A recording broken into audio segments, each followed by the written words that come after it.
Welcome to the Jeff Knows Inc. Entrepreneurial Show with your host, Jeff Lopes. We are live on the Jeff Knows Inc. podcast. I'm your host, Jeff Lopes. Super excited to have on today Dave Stevens. What is up, brother? Hey, it's great to be here. Sorry for your loss this week for the Blue Jays. That was kind of shocking. You had to start with that right Out of off the gate. bat. I know, just out of the gate. I'm so sorry. Yeah, I thought they were going to go farther, but I think a lot of people thought they were going to go farther. But I mean, God, I don't know if you want to call it the coaching. There's so many things that went wrong in one single, pretty much a 2 or 3 inning period. That, like, how do you lose an 8-1 lead? That was the last thing I thought. Like, I'm a hardcore Jays fan, so that was pretty heartbreaking to say the least. Even if they had made it to the Sunday and lost, Seattle's got a good team, so great pitching, great team. Even if they made it to Sunday and at least lost a close game, it would have been an upbringing from last year, because last year they finished one game from the playoffs. This would be a step in the right direction. This was just heartbreaking, that loss. Heartbreaking. Yeah. So you got your buddy on your shoulder. Let's pink elephant in the room. Let's talk about him. This is Reggie. Reggie's a bearded dragon. I rescued him a little over a month ago, and he's really a cool little dude. I didn't plan to have him, but he's just very friendly, affectionate, which you don't think the lizard world can do that. And he just kind of chills and hangs out, and it's better than talking to myself, because when my boys aren't here, I tend to talk to myself. So he listens. He doesn't talk back much. He puffs up when he gets a little angry, but it's all good. So he's going to chill with me here, if you don't mind. I love it. Love it. So let's rewind it. Let's rewind it to Dave as a child growing up. How did baseball get into your life? When did it all start? And let's talk about that, because I'm a big baseball guy, and I think that's a huge part of your life too. Let's talk about that. Well, let's get you just said the elephant in the room, but for me, I was born without legs, and most people would look at that as a handicap. And I looked at it as a way to escape. I was adopted, so strike one at birth, I'm put up for adoption. Strike two, born without legs. And the adoptive people that took me in raised me to just be normal, and they instilled in me that I could do anything that I wanted to do. So I decided to turn my disability into my ability and learn how to play sports. And so I started playing football and basketball and volleyball and floor hockey, and then baseball really seemed to click for me, as far as being able to play and hit and field and do all those things that you leggies do, you guys with legs. And for your audience, they're probably going, well, how can a guy with no arm or with no legs run on his hands and do all these things? And luckily, it's all on YouTube. If you Google Dave Stevens and legless or baseball or Dave Stevens speaks, you can see all this stuff. But learning that team sport and that team concept, it really kind of took away my disability to just be an athlete. And baseball, just the love for the game, the chess match that goes on from the first inning to the ninth inning, it's just been great, and it's helped propel me to do some amazing things. Playing in high school, and then I played for a year in college. And then had an opportunity to try out for the Twins and the Reds. I had an Olympic tryout in Arizona, where I was in the same outfield with Barry Bonds and Odubie McDowell. And then, in '96, I got an opportunity to play for the St. Paul Saints in Minnesota. They're now the AAA team for the Twins. At the time, they were independent league. Yeah. And I walked into the dugout, and here was JT Brew and Jack Morris and Darryl Strawberry and all these ex-big leaguers that were trying to get back to the show. And here's this dude with no legs trying to play baseball. And as Darryl said, it took the pressure off of him, because all the media was covering me, and they could just kind of leave him alone. So it's been a great journey as far as baseball. And now I put on baseball camps for disabled kids around the country. And I'm a spokesperson, and I know I'm not but I work for a company called Pro Stance, which is baseball equipment. They're foot plates that you put down on the ground, and it teaches kids to hit. And they're like, well, you know a little bit about hitting, and we don't care that you don't have legs. So they've got a legless spokesperson pitching baseball products. So I've lived a blessed life. I played college football. I tried out for the Dallas Cowboys, but I settled on a 20-year career at ESPN. I've been in TV. Now I'm a professor. So To make a really long story short, yeah, baseball was good to me. Very, very good. So going into that camp, when you went into that camp, the independent league at that point with Strawberry and stuff like that, first off, did you play that season? Were you just the tryouts? Yeah, I played on the team. I was with them for 3 weeks. I started a game at second base. I came off the bench a couple of times as a defensive replacement, if you can imagine that. And then in Madison, Wisconsin, Darryl Strawberry hit 3 home runs against Madison, against the Madison Black Wolves. And before that fourth at bat, he turns to me and he says, "Go hit for me." And I hear on the PA system, "Now batting for Darryl Strawberry, Dave Stevens." And I'm looking around, I'm like, that's me. And so I got to go and pinch hit for Darryl Strawberry. He could have hit a 4th home run, but that's the kind of guy he was. He's like, "I've had a good day. You get an at bat." And so I took a called third strike, which was above my head, very questionable, but I can say I've pinch hit for Darryl Strawberry. So, I played with the team. It was a wonderful experience. And, all those naysayers and people that judge a book by its cover, they probably were like, "What is this, a freak? Is this a gimmick? Is this just," but then they started realizing when I'm shagging balls in the outfield and playing in the infield and hitting and things like that, I'm just an athlete. And I think that's why guys like Joe Madden have brought me in to work out with the Rays and guys along the years, because they get their players to give more. Because if you see a guy without legs giving what I give with what little skills I have, what's your excuse? If your ankle hurts, your toe is twitched, whatever. And so it's been great. I've sat in major league dugouts in minor league spring training games for major leaguers, taking out the lineup card to Big Papi, for the Rays. So I've had, I've lived a Forrest Gump life. Like, I've done just things that would blow people's minds in sports, in television. I got 7 Emmys over my shoulder. We'll talk about those. Those are glowing in the background. We'll talk about that in a sec. We'll let that pass. We'll talk about that in a sec. So, when you're growing up, baseball, who was your biggest inspiration? Who was there a coach? Was there somebody that just touched you in a way where it's like, you know what, this is one of the reasons why I kept going. This is one of the reasons why I kept moving forward. Like, is there a coach or somebody that really stands out in your past? Yeah, I mean, my wrestling coach, for one, who was also my football coach, but my baseball coach, Joe Kenrick, and he's 88 years old. I just saw him last week in Arizona, and we were going to play catch, but the gate to Joe Kenrick Field was locked, and he's Joe Kenrick, and we couldn't get in to go play catch. But he saw something in me, and he put me on varsity my freshman year. I mean, freshman guys don't make varsity, but I got into a few games, and I think it was that philosophy of, okay, look what he's doing. What are your guys' excuses? And for him to believe in me, and for parents to come to him and say, "My kid has legs. How can a kid with no legs beat out my kid?" I mean, all of those things that I didn't know about at the time that I found out later, that, that must have been pretty powerful for a parent to go, "Hey, if my kid, how bad is my kid if a legless kid can beat him out in the outfield, in high school?" So, Joe just let me play and worked with me. And you put a guy without legs in right field, you think that is just ridiculous. Why not at second base? Why not, a catcher or whatever?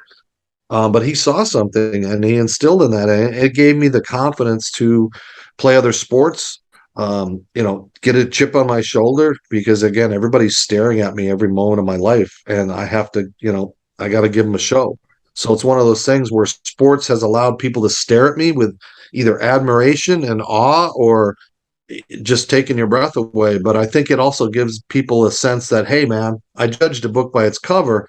And if he can do that without legs, there must be gifts in other people that we don't see inside, So I've been trying to do that for my entire life, is to just show people the difference between sympathy and empathy, to not feel sorry for me, to get to know me and realize that people with disabilities are the largest minority in the world. We make up 20% of the population, but we have the smallest voice.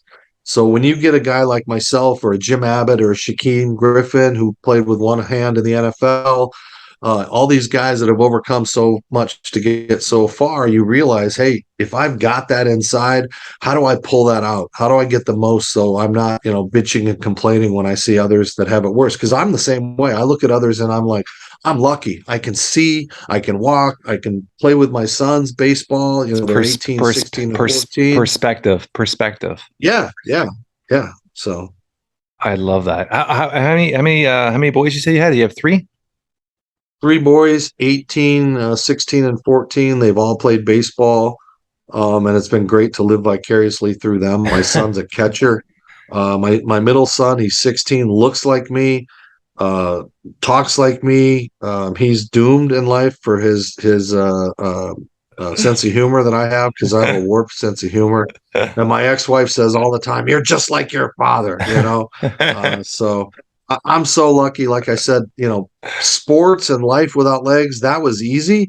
Being a parent with a disability is a bigger challenge, because doing diapers, pushing strollers, getting in the car, all those things that I had to do, it made me a better person, but it also helped my kids to also realize, what others go through and the struggles that others have. So it's been wonderful. It's the greatest thing I've ever done. Yeah, for fatherhood. I mean, I'm anybody knows me. Like, I've been an entrepreneur for 27 years, and fatherhood is like, I wrote a book called Entrepreneurial Dad. Like, fatherhood is a huge part of what I do, and I appreciate what you're saying there, because my son, and I'll give you a quick, like, 2 little second. I talk about it all the time. Little cold note on my son. My son was born with CP, cerebral palsy, and he went from possible wheelchair to braces to AFOs to running, and he's a baseball player. He's a little lefty. He's 105 Great. pounds, soaking wet lefty. And if you see my page, he just hit 66 miles an hour the other day as a 105 soaking wet lefty, and he was not supposed to be a lefty. He's actually naturally a right-handed, but with the brain damage at birth, his right side is which is now, with all the physiotherapy and the exercise, has leveled it out. But he learned how to do everything with his left hand as a kid. So he's learned how to throw, and he's obsessed with baseball. And so baseball is a huge part of our family as well, right? Doing everything with him and all that. So I love that. And Jeff, you probably had doctors that said, "Oh, well, if we can get him to walk, that's going to be a great thing." All those kind of people. They didn't expect that. They didn't expect that. So we started from a very young age. We got him back home at 4 months old, and at 4 months old, Dave, I started an obsession. This obsession where I wanted to make sure I give him every single inch of opportunity, because my biggest fear was to turn 6 years old and look at my son and think the time's passed and I didn't give him the opportunity. So I did everything I possibly could, from every type of light therapy to massage therapy to exercise. He's 14. He's my workout partner. We go to the gym every day together. And it was a situation where when he got out of our goal, we set a goal from like 5 years old. At 12 years old, he would be out of his braces. So he started braces at just turned before 5. And every doctor's like, no, he'll be in braces at least till his 20. And by his 12th birthday, out of his braces, day before his 13th birthday, we ran the first marathon together. So it's been this incredible journey, right? So, and it's just perspective, right? Like exactly what you said. If you're to sit back and it's so crazy, because me and my wife, and I love her to death, and I've been married for 19 years, polar opposite. She's like, trust the medical system, follow them, and I'm like, screw them. I would cancel appointments, do my own shit with him, do my own stretching with him, and I would do every type of research I possibly could, or every type of person I possibly could that I would give even a slight chance to get a little 0.5% better. I would reach out to those people. And so I'm a strong believer that your mind's very powerful, and if you have the passion, the purpose, I mean, things could change, right? So yeah. I love that's when I reached out to you, and I've had on Zion Clark on our podcast too, and but when I saw you, and I mean, I was obviously inspired to have you on the show, but I mean, the baseball connection is a bonus, and that you with your kids and all that. So you're looking at your 3 kids, they still actively play baseball? Yeah, my 18-year-old played on a summer league team with my 16-year-old, and now we're playing fall ball where my 16-year-old and my 14-year-old are on the same team. So it's really, there's nothing like that when you see your sons hitting back to back or making a play to each other or something like that. Like I those are even more greater moments than pinch hitting for Darryl Strawberry and stuff like that. Yeah. And I mean, the little victories that you've had, Jeff, with your son. Yeah. I mean, those are World Series moments for you as a dad. 100%. So when you look at your boys, is there any is there a hope for college ball? Like where's their mindset with playing? How far do they want to take it? I think the middle one, they're not going to watch this podcast. So my middle one has all the talent. I think he got my baseball skills without my lack of legs. So, he's a little faster than I am, but he's a great catcher. That's the position I always wanted to play, was a catcher. And you control the game. You're the quarterback of the game. And so it's been great to see him get overused over the years because he's the great catcher, and so he's catching bullpen sessions and practice and everything. But I think, I don't know if he's my retirement, but I think he's got the ability to at least play some college ball somewhere, Yeah. and continue that, because, like I said, it's once your game is over and you're past. I keep trying to get back and play. I played in a softball game in the Rangers Stadium this year, a celebrity softball game, and to just play before 10,000 fans again and feel that The that adrenaline. amazing. Yeah. It's one of those things that I'm 56. I'll be 57 next year. I'm supposed to go to Ireland and play football with an American football team, so I may do that. I'll get back to you if I'm going to be able to put on the pads and the helmet and everything. But I can't continue to do this on my arms, but I'm going to continue to try to inspire and motivate. And I've got my podcast, so it's great to be a guest on your show and to just kind of let people see different perspectives of life, like what you're telling me about your son. I mean, that's just, to me, I could talk to you for an hour or two about like what you've done and what you've overcome. You've overcome more than I have. I just did it by myself. You have become a coach, doctor, therapist, trainer, all these things that you weren't prepared for as a parent, which to me is even more love because of what you've done. Yeah. Yeah. What's crazy is I'm asked this. Yeah, I've been a guest on about 120 podcasts last year and a half myself. And I get this asked all the time. Like a lot of people say, "Oh, your son's so lucky to have you." Because I'm a hustler. I've been a hustler my whole life. And a lot of people say, and that's the opposite. I mean, I'm blessed to have him because he's changed me as a man. He's changed me as a father. He's changed me, my perspective of these little micro wins are so important. And I tell people, we spend sometimes 3 months just for him to hop on one foot. That was a huge goal. Every day, 2-3 hours just to get him to hop on one foot. And when he finally hopped on one foot, it was a huge goal. When he tried out for his first baseball team, he was, out of 42 kids in the tryouts, he was the slowest runner from home to first. He obsessed, and everything too is his mindset. He obsessed with it so much. The next tryouts, the next year, he became the third fastest on the team. And it's just that mindset, that drive, right? It just inspires me every day, right? So I love it. I love it. Let's talk about TV. Let's talk about those shiny things behind you. Like, how did that all start? Mm-hmm.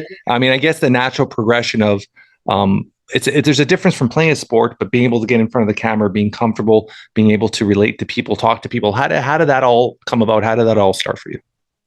I mean, it's amazing. I was on a TV show called That's Incredible back in the day. I remember that show. 15. Yeah, they came to Arizona and they did a huge thing. So I got this whole celebrity thing going, and they asked me on the show what I wanted to do. And I said the two things I wanted to do was play professional baseball and replace Howard Cosell and work in television. And so I knew at that young age, I knew realistically I wasn't going to play for the Yankees. Yeah. But I could go as far as I could, and then I could work in TV. And so I just worked hard, got a job in Minnesota while I was in college at Augsburg University playing football, and worked local TV, covered the Twins in the 87 and 91 World Series. Beautiful. And I think we threw in a Blue Jays one in between there with Joe Carter or something. 95, was that it? 92? 92? Yeah, 92. There we go. I had this great rapport with the players. I was on artificial legs and crutches at the time when I was working and stuff, but I would do interviews, and then ESPN would pay for my interviews. They'd say, "Hey, get Kirby Puckett or Kent Herbeck or Gaetti or some Vikings or something, Minnesota North Stars at the time," and they would pay me $250 to do interviews. And then they said, "You did so good. Would you like to work for us?" So I wanted to be on air, but ESPN said, "We want you behind the scenes." So I ended up going to Bristol and worked there for 20 years. I've got these beautiful little statues, really heavy. But they don't say we give this to you because you don't have legs and you're handicapped. It says because of your work on Baseball Tonight or whatever. So I'm really proud that, and you can sympathize with this. These participation trophies we get for just playing Little League and stuff like that. Life is about wins and losses, and I think the younger that we teach that, there's failures and victories, and you reward the victories and you learn from the failures, and that's life. That's baseball. It's life. It's not even baseball. It's life. Yeah. I talk about this all the time, Dave. I mean, I'm an advocate on removing participation ribbons from events. I from day one with both my kids. My daughter's 16, a super athlete. She danced from 4 to 16. Now she's doing competitive track, and I've always had that mindset where you got to win. You instill that winning mindset from a very young age. That participation mindset is once you get in the real world, none of that's going to help you at all. So I love that you're saying that. So what And were hey, you? even Canada realized it. The hockey got rid of ties, right? Because I Yeah, mean, it's like, why are you play a game and end up tying? I don't understand it in soccer, football. They really need to change in the NFL. And so yeah, because life is wins and losses. You don't have victories every day, and we learn from those failures. I failed so much. I had to learn to crawl before I could learn to crawl. I had to yeah. do things differently, and there was no how to play sports for dummies without legs. So it's like those failures ended up being part of my key successes. And I'm sure, like with you and your son, it's the same thing, like hours and hours of training to run just to be third. And it's like the feeling of that has got to be one of the greatest things. Those victories for all the losses really they overpower it. Yeah. So when you're saying behind the scenes, what was your task? What were your jobs behind the scenes? I ran the assignment desk for Sports Center. My job was to get the reporters and cameras and satellite trucks. In those days when you couldn't just put up a cell phone and be live, it's like you Yeah. bring in the big trucks, you hire 3 or 4 cameras. We're doing 13 or 14 football games on a Sunday, or Brett Favre retires for a 5th time, or all the things that we were covered. Yeah. The good and the bad, the Kobe Bryant situations. All these things that happen over the years. You never knew what you were in for. One day you could cover a great story about a high school kid getting picked to go to Notre Dame, and the next day you're covering a Boston bombing. So I mean, it was one of those things where So it constantly changed. you did cover the Boston bombing? Yeah, I was the guy that kind of broke the news coverage because ESPN went live as fast as they could, and so I had to get places in Boston and deal with it. Like we found out about it, as it happened because we were covering the marathon. So we just like 9/11 when we had to get brought into that coverage and help out ABC and things like that. So it's been a great run. I've been in TV for almost 40 years. I run a program at Quinnipiac University called Ability Media, where I teach people with disabilities how to be on TV, how to do stories, how to do content. And, it's been great. I took a bunch of kids to the Super Bowl last year. I'm hoping to do the same thing this year and just continue to try to, let people learn from this old fat legless guy that, you can do anything in life that you want to do. Dave, when you throughout the years, you've obviously inspired, you've touched a lot of people through whether it's through your work, your media, or just in general, like your charity event or charities you're assisting to. How many times, or give me a moment that somebody that you've helped or assisted in or motivated or given that inch of hope have reached back to you years later to reach out to you? Do you have that on a regular basis? I get it all the time, and I feel bad because I don't remember these people, or they, obviously I have a face that people remember, but it's just been over the years. And like when I went back to Arizona and people were telling me, I watched you play sports and you inspired me and you taught me to teach people, not to judge based on looks. And, the celebrities and the athletes, a guy like Chris Long saying, we opened up our locker room to you for the Eagles because we trusted you and we saw how hard you worked to climb over pads and stuff on your hands. And when you get professional athletes that, become friends with you, like JB Smooth, the comedian, he, met him at the Super Bowl and we did our shtick and now we're friends. And Lee Steinberg taking me under his wing and giving me an award last year for humanitarian at the Super Bowl. And we text and we talk, and it's just like, people are just the same. I mean, Lee Steinberg compared to Jeff Lopes is, you're the same person to me. It doesn't matter that he's Tua's agent and Mahomes' agent, but to develop those organic friendships where you're not using them because I need you as my representative, or I want you to get me tickets to a game or something like that. It's very humbling for me because I'm not a hero. I'm not a role model. I'm just a guy that didn't want to take no for an answer. And so but that is a hero. I mean, as much as you might not realize it, that inspires so many people, and there's different levels of being a hero, right? I mean, you classify yourself as not a hero, but I mean, even if you inspire or touch one person in your lifetime, that's a huge difference for somebody else. That impact is that domino effect. Will that person impact another person? It's that domino effect. You'll never see how much your work has done, which I love, right? And you're being humble about it, and you could tell you're very sincere about that, which I love that you keep repeating that. When I love that.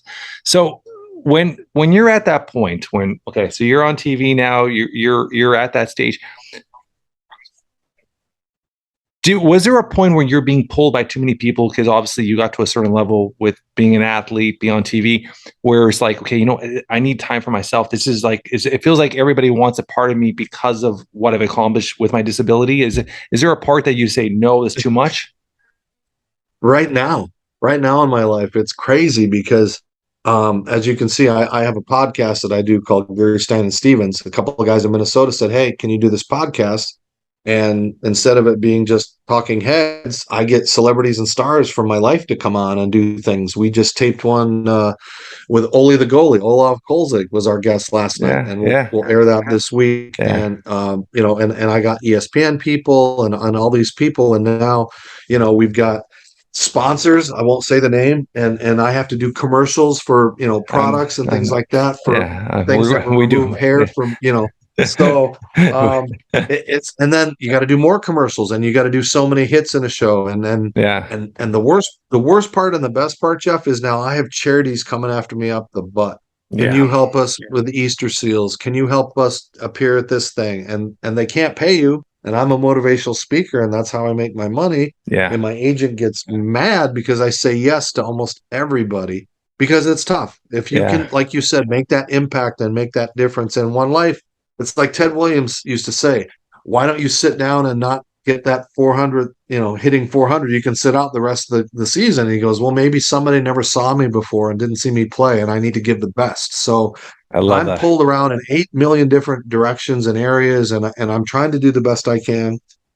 This is actually my third podcast guest of the day that I've been on. It was one of those weird days. Yeah. So it's a blessing. But it's also like, I went to Arizona for 2 weeks, and rather than it just be vacation, I covered the Rams-Cardinals game for the Disability Channel. I went to the Diamondbacks game for the Disability Channel. I put on a football camp with Luis Sendejas. I appeared at a function for a charity for free, So it's a good thing to have, but if things that are starting to happen in the background, there's rumors of a movie deal that could be going on about my life that I can't, we were going to go into that. That was actually one of the questions I was going to ask you. If you had a documentary obviously you saw with Zion Clark, that documentary, how it impacted his life at such a young age, right? Yeah. And obviously with your story, you've lived a lot longer, you've seen a lot more, you've accomplished a lot more. So that was one thing I was going to ask you is, so there is something in the works. Well, yeah, it was up before 7 studios. I think it's down to 2, and they're like trying to figure out, okay, is it a docudrama, and do we also do a documentary along with it, and is it worth doing a TV series like a Wonder Years for Gimps, and because my life has so many phases. Yeah, we're trying to figure out which one. Do you do like that Kevin Costner movie where he's pitching a perfect game and he flashes back, because like I said, my entire life is far from over now, but the things that I've done along the way, it's going to be tough to put into one thing. And we want to get a book going and all these kind of things. And you talked about Zion, and I've had the privilege to meet him.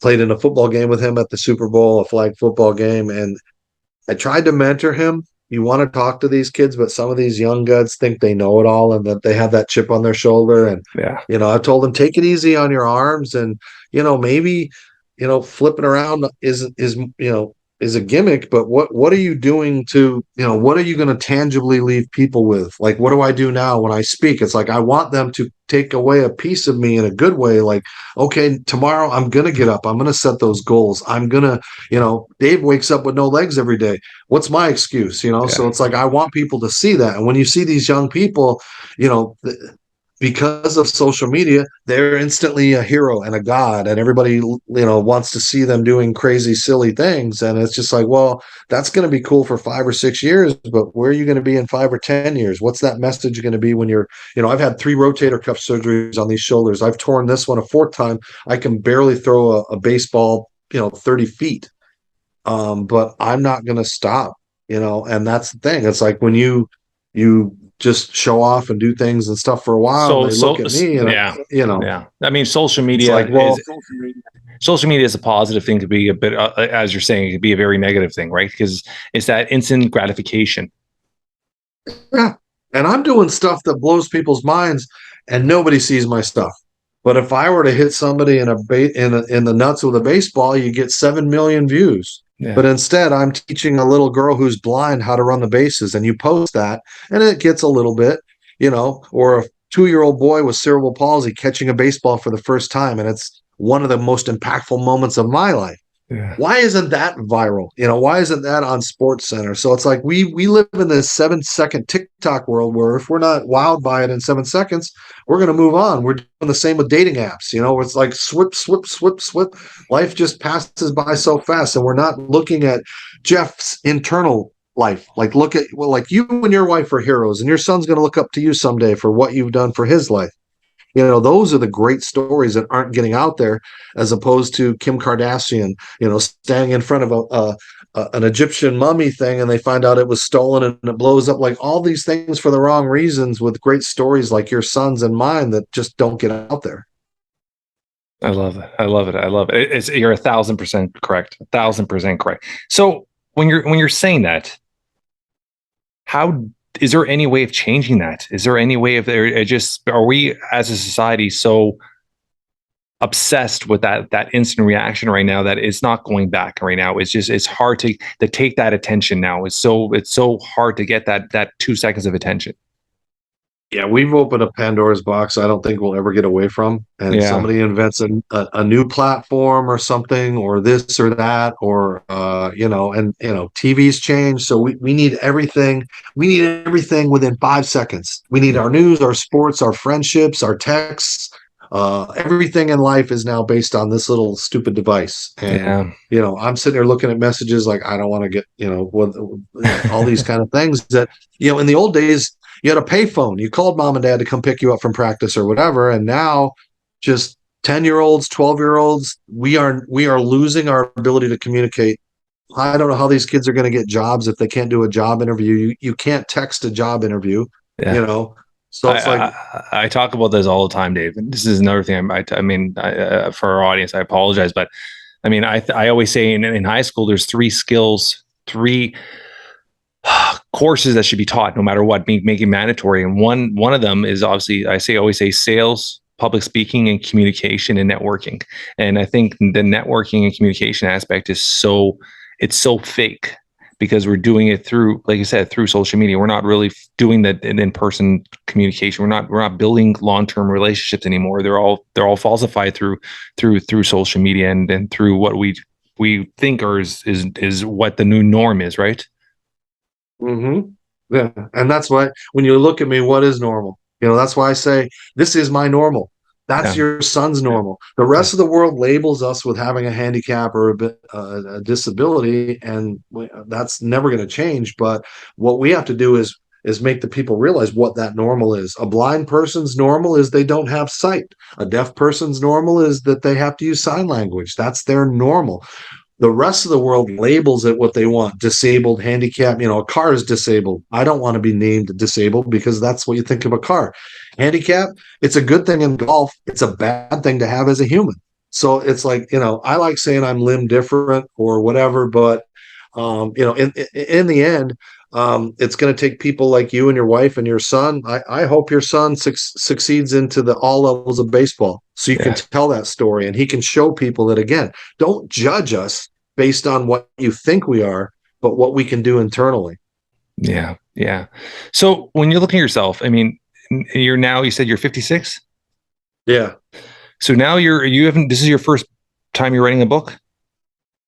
It's the third time we've taken a shot. Every time we've gotten an author, they have backed away. So we're in those stages. We've gotten a couple chapters, and now we kind of have to wait for the movie deal to happen because they may have a different distribution plan in their mind. So, it's kind of, I'm in a million books. There's all kinds of books. There's one over my shoulder, pulling each other along, that talks about the Darryl Strawberry at bat with a bunch of other stories. And, I'm surging toward, like, I'm in a ton of books. You can go to the Baseball Hall of Fame and I can pull out books, which is cool that I'm in the Baseball Hall of Fame, but we're working on it. And I hope in the next few years can really bang it out and enjoy it, because I love speaking. I love talking to, organizations and businesses, and the most impactful is kids. Because you can erase prejudice. I mean, prejudice is taught. It's not it's not 100%. It's not something that we wake up with where we feel weird or judge people.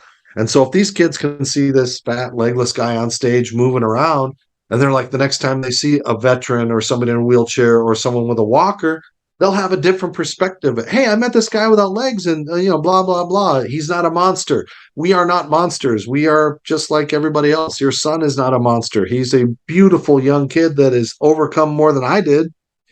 So like I said, it's all about perspective and labeling, and as long as I can continue to showcase what I do and not be overused, like you said, and be pulled in a million directions, I'll do it until these things break down, or I'm rich enough that I can pick and choose and make bigger impacts. We just started the Dave Stevens Pro Stance camps with Pro Stance with these guys. They're going to fund my baseball camps for disabled kids. And so now I get to go around and work with minor leaguers and major leaguers with kids with disabilities to let them, try to learn how to play real baseball like I did, and not, Miracle League and all those things, which are great. But I want that next Jim Abbott or Pete Gray or Tom Dempsey, who kicked with half of a foot. Like, there's all these amazing sports stories with people that have overcome so much that we don't talk about. Jim Abbott was an amazing story. Pitched a no-hitter with one arm. It's been 20 years. We forget. We don't realize. I absolutely grew up watching Jim Abbott. I absolutely love Jim Abbott. You're saying that right now? Watch. I want to show you something.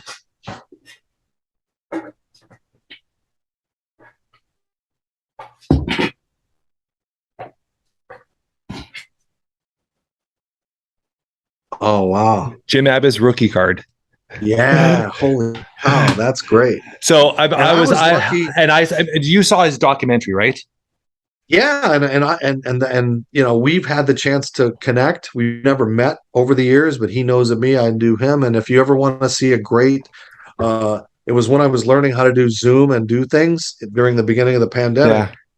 There's a great Jim Abbott, Dave Stevens interview, and you'll get a look and insight of Jim Abbott that you've never seen, because I ask questions from our perspective and not on the outside. Yeah. And he sent me an email after that saying, this was the best interview I've ever done. And no one ever saw it. It's on my YouTube page, but it really is, like, he talks about stuff. We talk about what it's like to be stared at and overcoming things, and all those things that most interviewers would be afraid to ask because they don't have that perspective. And I just, that dude, we need to get some sort of, I would love to see some sort of exhibit in the Hall of Fame. I've talked about that a few times already. You've got Pete Gray who played in the 40s with one arm. You've got Mordecai Three Finger Brown. Yeah. You've got Curtis Pride, who played being deaf.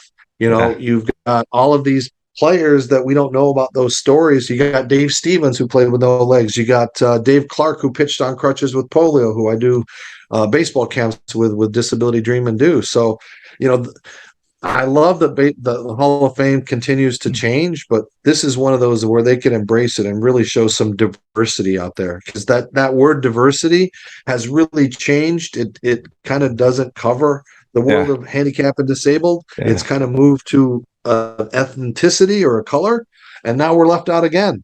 We don't get jobs, we don't get opportunities, because we're just kind of we thought of, let's feel sorry for them, let's give them government money, and it's like, no, man, I've worked my entire life, and I'm going to keep working, and I'm not going to take handouts or anything like that until I'm too old. You just plop me on a Roomba and fly me around the room on some big heavy industrial strength Roomba. I have a couple questions. Growing up, your parents, what do they mean to you? Like, when you look back and how obviously they adopted you. Like, give me an understanding of what they mean to you as your parents. They were everything to me. And, he was a World War II veteran, and my mom was a housewife, and they'd taken a lot of kids in, but they were they liked to take in kids before they got adopted. They were just this loving couple that, took in the kids until they could be housed and stuff like that. And I think I was one of those. I don't know what they saw in me that made me so special. They said, let's raise him. But they were there for me. They drove me 20 miles a day to practices. They would wash my dirty pants and uniforms every day. And we were poor. We moved 13 times. I went to 5 different schools. I lived in a one-room house in the last 4 years of my life with really no bedroom because we didn't have money. But every day they would drive me to school and get me after practice and do all those kind of things. And then my mom got cancer and couldn't come to my things my senior year, and she died the day I left for college. And then my dad died a year and a half later from cancer. So I lost that support group. I turned to cocaine for about a year, just dropped out of school. Really, it's not a proud time of my life, but was able to overcome it and get my scholarship back and go back to Minnesota. And I've been, drug free since December of '86. And so I've had all of the perspectives when people talk about being an addict and overcoming this. And sometimes I don't have a lot of empathy for the addicts, because if you don't want help and you don't want to get treatment, you're just not going to get better. You can go to rehab, you can do whatever, but if you don't have the support group and the people and stuff like that, you're doomed. So I see it. I know it. I've lived it. I've been to the highest of highs. I've been to the lowest of lows. And my parents, since they've been dead for so many years, my coaches took over as my inspiration. And like I said, I stayed with my wrestling coach while I was in Arizona. I saw my baseball coach who's 88. I saw all these people in Arizona that made me where I am. And I still, when I talk about it and I travel around and I travel and talk about I'm from Wickenburg, Arizona. And I'm proud to say I'm a Wrangler, and I show off this old helmet. And to your point, I believe I'm coming out of retirement next year to go play in Ireland football, full pads in Ireland next year. So I'm gonna see if I can do it, and we'll see. And I'll keep you updated if I'm going to Ireland to play some football. But I like the people can see me. They can judge me based on the videos and the things that you can see, because I want people to realize that I'm not disabled. I'm not handicapped. I'm just Dave. And I want other people to realize, that the next time you see me, you say, "Hey, Dave," or whatever. Just show that respect, Jeff and I have had this amazing conversation, and I hope your listeners take it away that you can change the world despite not having legs, and have people see a different perspective of life, and hopefully, look at people differently. And your listeners will hopefully look at people differently just from our conversation. And I apologize if this is an ignorant question, but is your disability, is it hereditary? Like, were you fearful when you were having your firstborn? Like, was that something that you guys went through kind of conversation wise? It's a great question, because I didn't know. We were told when I was born that I suffered from a drug called thalidomide, which it was used in Canada and in the early '60s, but the math didn't work out. So all my life I thought I had this, and then I reconnected with my birth mother a few years ago and my birth father, which was not a Hollywood ending that you always dream about, but it wasn't anything that we thought of. So I'd had this whole narrative my entire life of saying I was a thalidomide baby and blah, blah, blah. But the math it just never worked out.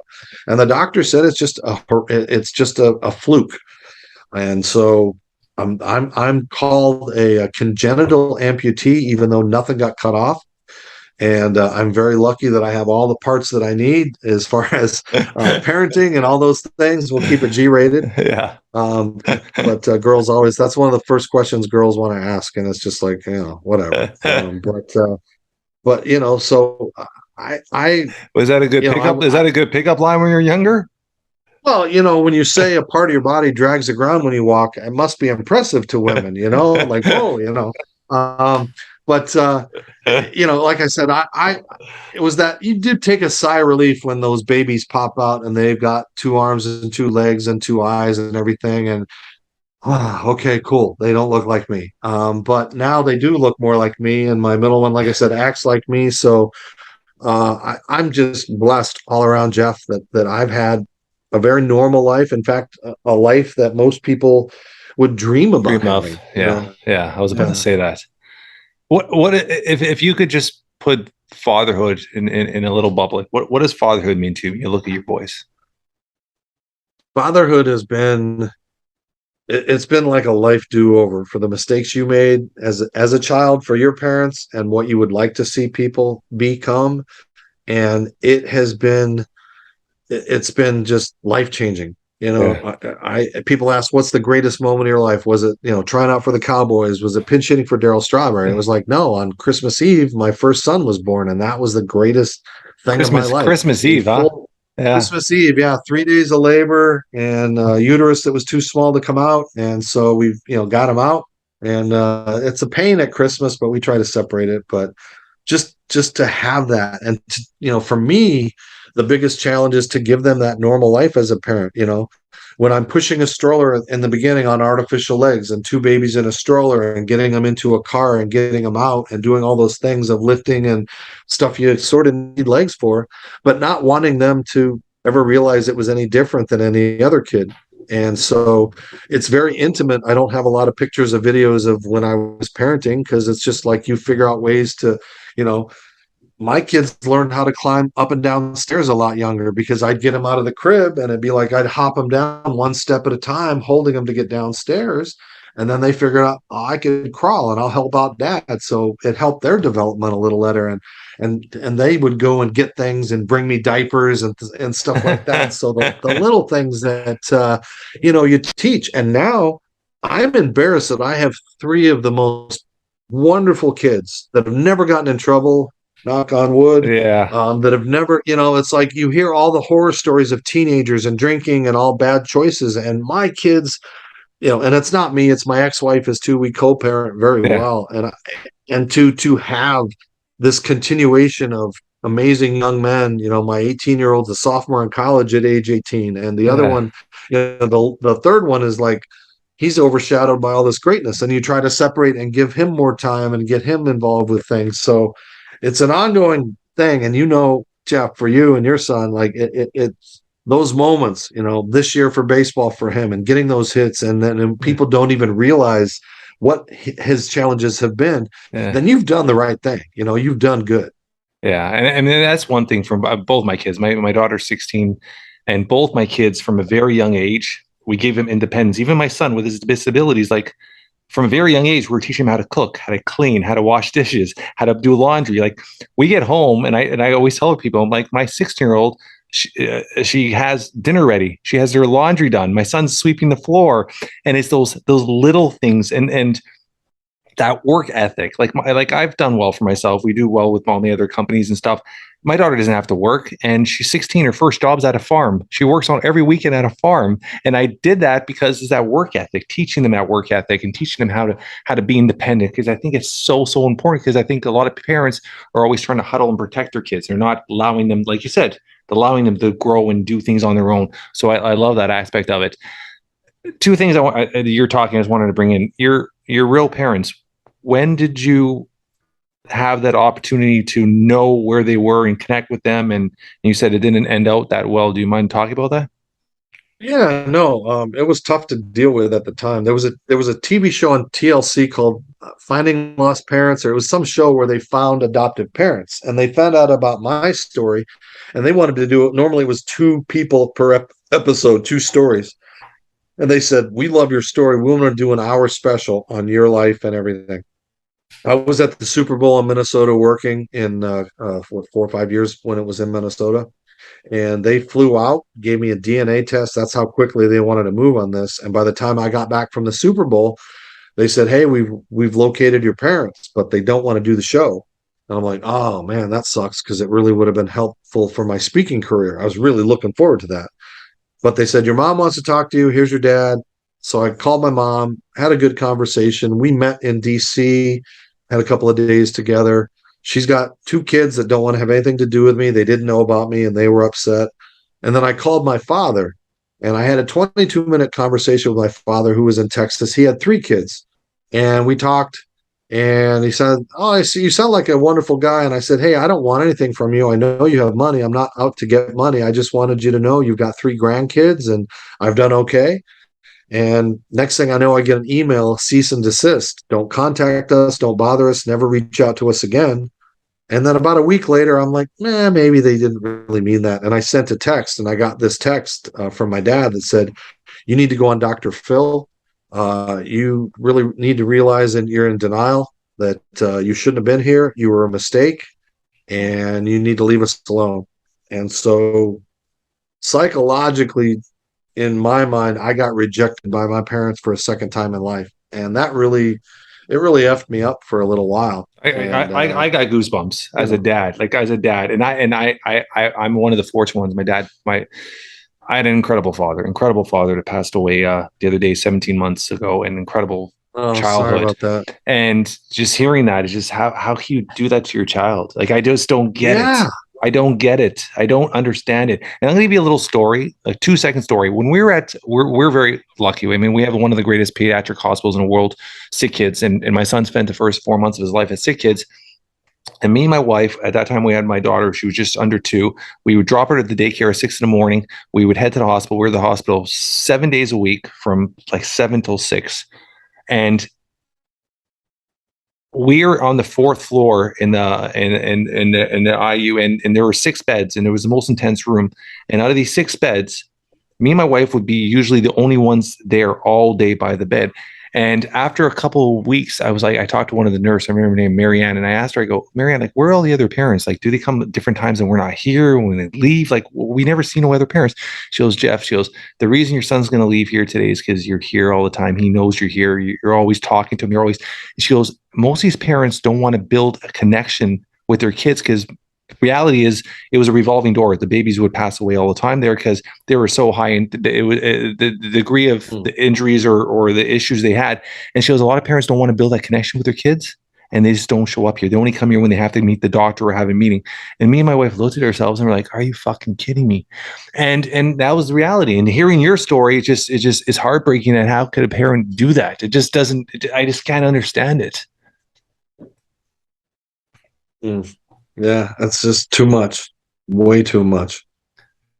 So it's overwhelming sometimes to think that parents don't parent, from start to finish.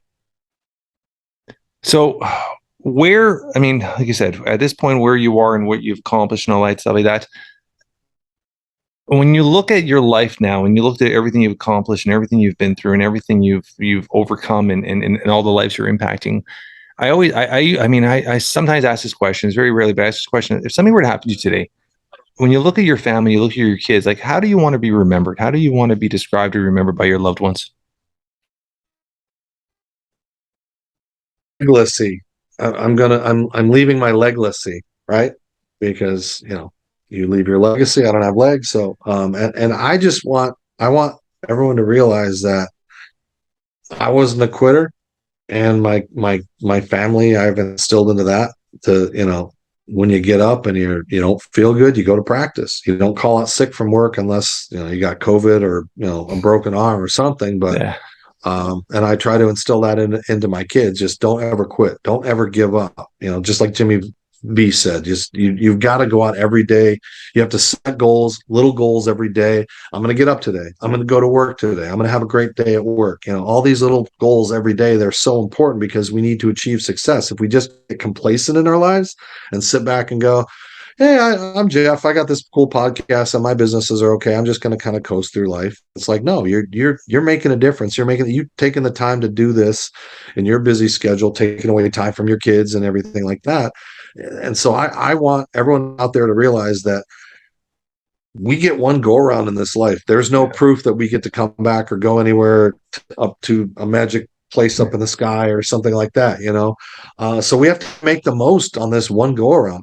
And if you don't use your gifts, my not having legs is my gift. It's my tangible thing to leave you with, that you can look at me and go, "Wow, that guy did this or that or whatever." And in a bad way, when people are staring and I pick my nose, they say, "That guy in his wheelchair picked his nose." But, I have to get up every day and look down and there's no legs. Would that depress most people? Would that make you sad?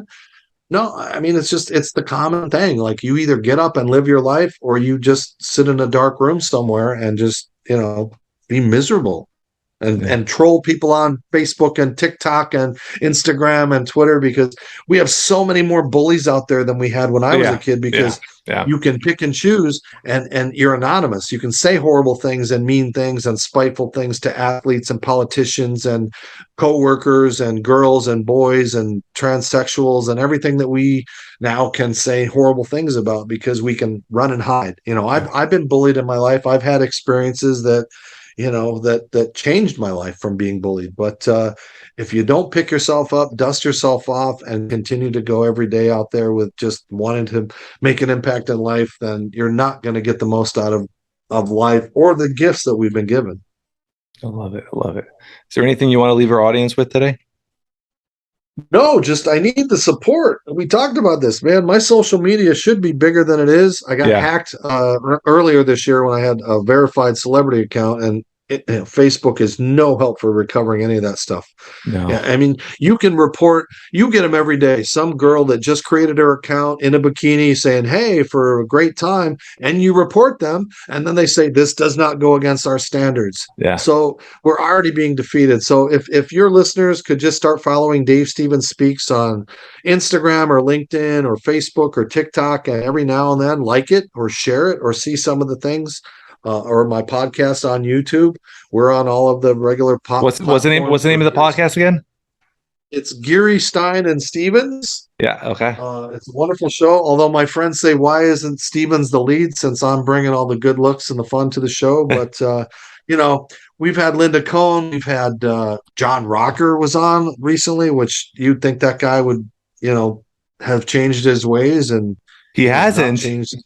Oh, he got on, and I was trying to say, "Hey, man, can you apologize?" Or people see you as a racist, and he's like, "I'm not a racist. My girlfriend is Asian, and her parents just got off the boat." And I'm like, "You can't say that in this day and age," And then he talked about how MLB, the drug testers came to spring training with the Braves, and he said, "I'm standing there with 5 future Hall of Famers, and MLB told us, as long as you do the steroids early in the season, you're not going to get caught at the end of the season." Like, he had all these things that, again, if I had followers, it would have blown up on social media, like John Rocker. And if you looked at, he talked about he was at a Texas Rangers spring training game with 5 future Hall of Famers.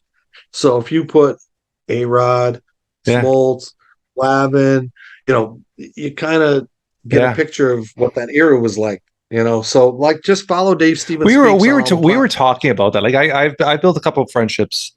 Do you remember player Shea Hildebrand? Yeah. He's a good friend. He's in Arizona selling real estate now, isn't he? Yeah, he's a good friend of mine. Actually, we're actually on the process of starting a baseball podcast together. He's actually a good friend of mine. And I've had Brad Boone on my show. Tell me he's gonna come on my show. Oh yeah, 100%. I'll get him on your show. I'll do the intro, and she, like Brad Boone and stuff. So I built relationships with a lot of people over the years. And when you look at that air, I mean, and you pull out Bonds and all these people, I'm a strong believer that these hitters were on steroids, but so were the pitchers. It was an even playing ground. That's why I had God, I can't think of his name. It was the doctor for he was the actual doctor during the 7 Tour de France's with Lance Armstrong. I can't even think of his name. It was Jeff something. He was on my podcast, and I had an open conversation. I go, if everybody's on the same level field, he was just better than everybody else. And so you look at that stuff. Like, I'm a strong believer. Like, there's a lot of guys that are playing majors now. This the way their tests are so different. They have doctors that'll clean their systems out. So there's a ton of guys that are playing majors now. They're on. There's kids in OHL hockey and minor league hockey and single A, double A baseball that are on tons of stuff. Somebody's inventing the next thing too. Yes. Somebody's out there doing the next clear thing that you can't find it. I've got a Barry Bonds story.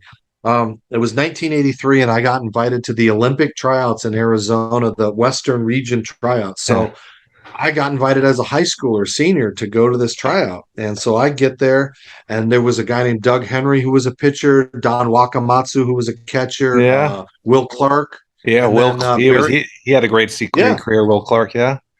Barry Bonds and Odeby McDowell were in the outfield group with me. Yeah. Odeby was a future major leaguer, and Yeah. obviously Barry was Barry at Arizona State. So I was in right field, Odeby was in center, and Barry was in left for our drills where we were being evaluated. And in my day, I could run on my arms, and I made these back-to-back diving catches off of consecutive pitches. I did a diving one where I tumbled. Very next pitch, I ran to my left. Diving catch, tumbled. Odeby's like, man, you're a hot dog, brother. I love you. And we became friends. So the next phase of our evaluation was to go to the hitting part of the field at Arizona State. So we start walking, and I'm on my arms, walking on my arms. And Odeby's like, hey, man, you want a piggyback ride? I only weighed 100 pounds then. So I got on his back, and we're walking, and Barry Bonds is walking next to us. And he's like, Odeby, put him down, man. Don't waste your time with him. He's not going to make the team. He ain't nothing out here. Put him down, man. Just put him down. Don't waste your time. And I'm like shaking because they're teammates. And I'm like, hey, I don't want to become between you and your teammates, man. You can just put me down. And Odeby just looked at me and he said, man, that's just Barry being Barry. You know, he's an ass. And so that was in 83. And to be predisposed of my hatred for him and then to see his skills, he would have been a Hall of Famer without taking the juice. Oh, what a question! That's the problem. What a question! What a question! I've hated him. You know, I'll write it in my book. I'm going to tell that story because Odeby and the others can, you know, Barry can do whatever Barry wants to do in his third person. But you know, he'll remember it. I'll remember it. Odeby will remember it. And it's one of those things where you know who they are. Yeah. Well before you get to be around them. So yeah. I mean, there's so many. Forrest Gump strikes once again, right? Oh yeah. I mean, he was fun. It was fun to watch. I mean, Barry was fun. McGuire, like the Smash Brothers. I mean, I that was the era of me growing up watching baseball. Me playing like I played competitive baseball, watching the Smash Brothers and the A's, and it was fun time for baseball. To your point, if everybody was doing it at that time, then just put him in the Hall of Fame. I'm a strong I could argue about that all the time. Like I'm a strong believer. Even if you put a little asterisk beside their name, that's fine. But baseball is so. I mean, that's the problem with the writers and the people that have the essentially the vote is they're so old school, right? They're so old school. There's a lot of guys. Pete Rose should be in there. Like there's no question. One of the if not the greatest, if one of the greatest hitters of all time. Yeah. Ridiculous. If you look at it, it's totally different. The beat writers are going to need to die out before we get these guys in there. You know, this is the Peter Gammonses and God forbid, you know, those guys that are just like, no, you do. But you talk about Willie Mays and Willie Stargell taking uppers and downers in the 70s and Doc Ellis pitching a no-hitter on LSD and all those kind of things in baseball history. They always were looking for that edge because you're 162 games plus 30 spring training plus 10 to 12 postseason, you're looking at 200 games. Your body's not going to recover, and yet you want the best performance. So all through the years, everybody's been trying to look at how can we recover, except for Mickey Mantle, who just drank his entire career, you know? We even look at guys like Tim Raines and stuff that there was a great trail of like cocaine use and uppers and stuff in his career, and he got in. Right. So you look at those, it's this weird, like how they pick. And then you look at guys like Fred McGriff. He's 2 home runs, I think, away from 500. 500 should be a definitely Hall of Fame. I think he's got 498, and he's not in the Hall. Like, how do you not put something like that in the Hall? So it's hopefully. Yeah, it's very. And when you look at the NHL is so different. NHL is like you have a decent career, you're in, and then in the major league, I mean, MLB is totally different, man. It's just very old school. I'll throw out one name. As I know you want to wrap, but I'm trying to get him on my show. We've been back and forth. Tommy John has 290 career wins. Yeah. You know, and it's like there's no one close to him, and he's not in the Hall of Fame because he pitched 20 some odd years. You know, it's like, well, don't punish the guy. You know? Yeah. There's a lot of guys. I mean, we had Joe Carter here. Joe Carter, he didn't even make, I mean, the first eligible year, he was taken off the ballot. The guy had an incredible career. He had one of the most historical home runs. Like, just that moment alone should be inducted into the Hall of Fame. Even if you just put a moment, and the guy's first ballot was removed. I mean, so it's just, and his numbers are almost like Kirby Puckett's. I mean, if you look at Puckett's numbers, but Puckett was popular, and Fred was, I don't know what you got to do. Yeah, it's interesting you're saying that. Yeah, it's interesting on both sides. This has been awesome. I appreciate this so much. I do want to keep in contact with you. And there's a few people I'm going to pass your way for your show as well, because I think there's a whole bunch of people. Do you know Brad Johnson? The former quarterback of the Minnesota Vikings? Yeah. The only quarterback to complete a touchdown pass to himself? Yes. Yes. Yes. I think I know him. Yes. Oh, do you know personally know him or? No, but I become such a hard, honestly, once I introduce you, you'll like fall in love with this guy. The most genuine, good person. It's such a good, what a soul in this guy. Like I adore him to death. And the dude is he's Mr. TikTok now with his videos and throwing things, and he's become like those he's reinvented himself. He's a trick shot guy. He reinvented himself. Yeah. I love him. He's so funny because his mom, I think it was his mom the other day, made a sign for him. So now he has a sign when he does his shots. He puts up this little sign first that shows Big Brad. What does he call himself? Big Bad Brad. He's awesome. So I'll introduce you to a whole bunch of these guys to get them on your podcast. Thanks, man. This has been awesome, brother. You, Jeff. This has been one of my favorites of all time. So keep doing what you're doing, and God bless you and your wife and your son. And like I said, it's those stories. My story pales in comparison to what you're going through and what you're going to continue to go through, and then what he's going to go through as a teenager. Those kind of things that you got to prep him for, girls and all that kind of stuff, or boys, or whatever he chooses. Yeah. It's those kind of things that it's like for me dating. None of the girls in high school kind of wanted to go out with me in high school because I didn't have legs. Now they're like their old fat husbands. I look pretty good to them now. How I turned out. So you never know how you're going to end up. You got to twist that key, right? I'm gonna send you some videos of my son too. This has been awesome, brother. Appreciate you, man. All right, Jeff. Thank you.